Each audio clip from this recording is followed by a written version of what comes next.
Marlo Mortel, pasok na rin sa seryeng What Lies Beneath. Pasok na rin ang kapamilya aktor at singer na si Marlo Mortel sa upcoming series na What Lies Beneath. Ito na rin ang kanyang pagbabalik serye sa ABS-CBN matapos ang kanyang special appearances sa FPJ Batang Quiapo at nag-aapoy na damdamin.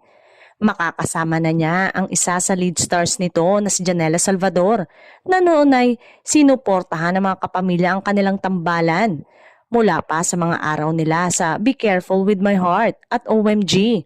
Sila pa ang cover sa sikat na novel na I Love You Since 1892 na matagal sanang pangarap ng marami na magkatotoo bilang serye ngunit naunsyami ito hanggang sa nakuha ng Viva ang rights mula sa author nito upang gawing serye sa Viva One. Kaya ngayong nasa What Lies Beneath na rin si Marlo. Ang tanong, posible kaya sa naturang serye na mag-reunion ang Marnella? At eto na rin kaya ang hudyat ng muling pagbabalik niya sa ABS-CBN?